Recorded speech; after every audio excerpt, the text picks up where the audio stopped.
Oh yo tout le monde, j'espère que vous allez bien. Aujourd'hui, on va parler des 4 chevaliers de l'Apocalypse, qui est la suite directe de Nanatsu no Taizai, les 7 péchés capitaux.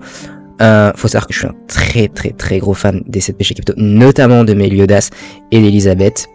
Et donc pour cette première vidéo, j'ai décidé de traiter le personnage d'Isolde, qui est donc, qui peut aussi se nommer Iseut, qui est l'amoureuse de Tristan. Tristan qui est le fils d'Elisabeth et de Meliodas. Mon plus gros regret d'ailleurs dans la série Nanatsu no Taizai, c'est de ne pas avoir capté de suite que Elisabeth et Meliodas, c'était les noms des parents de Tristan, et Tristan Iseut étant l'une de mes fables des Chevaliers de la Table Ronde préférées. Ceci étant dit, générique.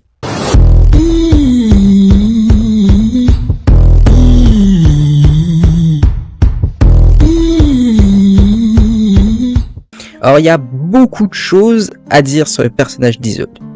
Déjà, je l'aime pour 3 raisons principales.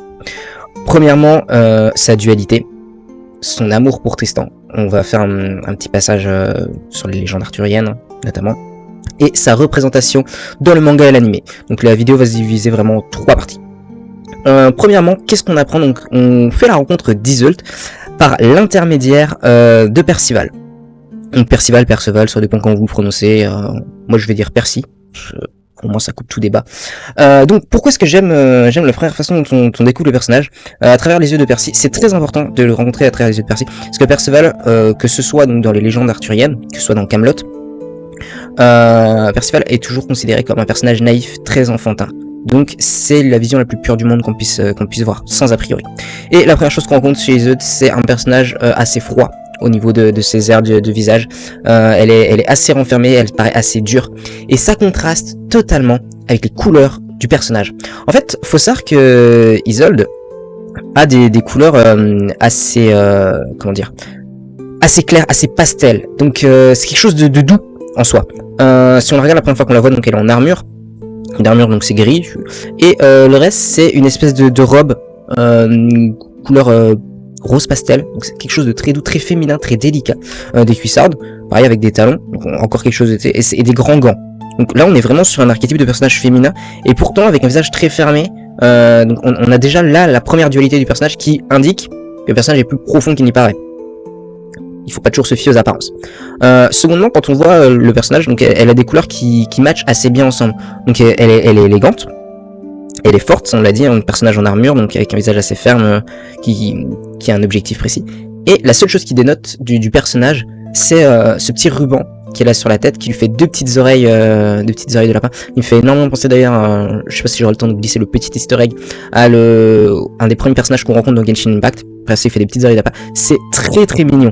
Et pourquoi je dis que c'est important ce petit bandeau? Parce qu'il lui a été offert justement par Tristan. Donc la seule chose qui dénote sur les couleurs qu'elle a, d'ailleurs même ses cheveux sont roses, hein, comme Sakura, c'est un perso qu'on veut très féminin, très gentil, très doux.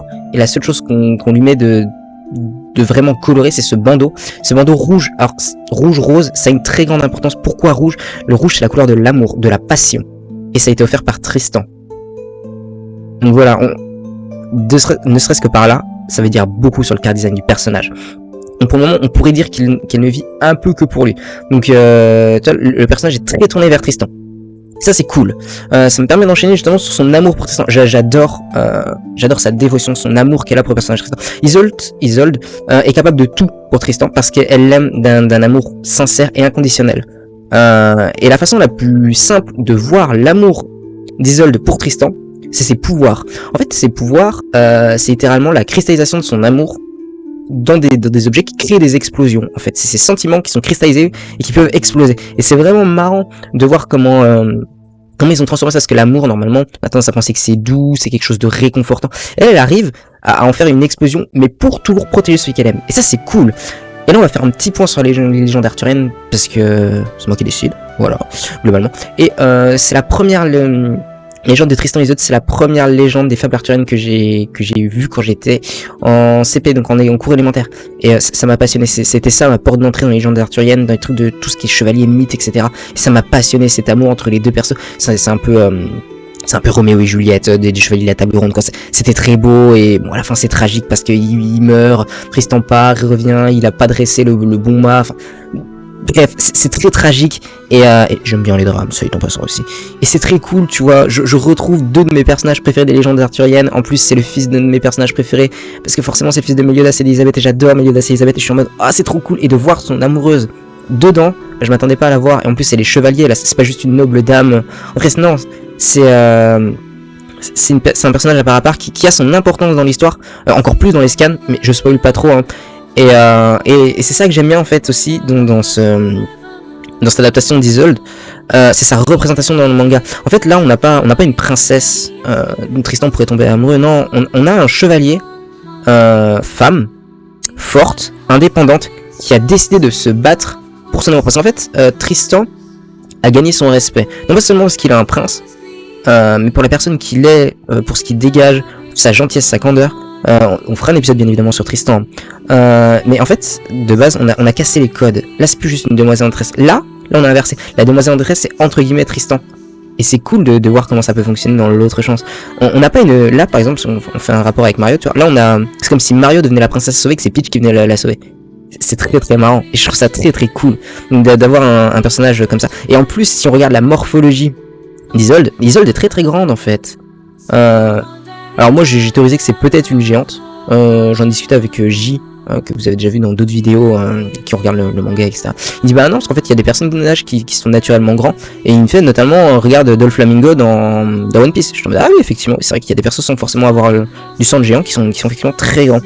Et donc là en fait on a une grande dame littéralement du peuple qui s'est hissée au rang de chevalier grâce justement à ses capacités, à sa volonté de vouloir protéger son bien-aimé. Et je trouve ça vraiment très intéressant. Et c'est pour ça que j'aime autant le personnage d'Isolde dans Nanatsu no Taizai, les 7 chevaliers de l'Apocalypse.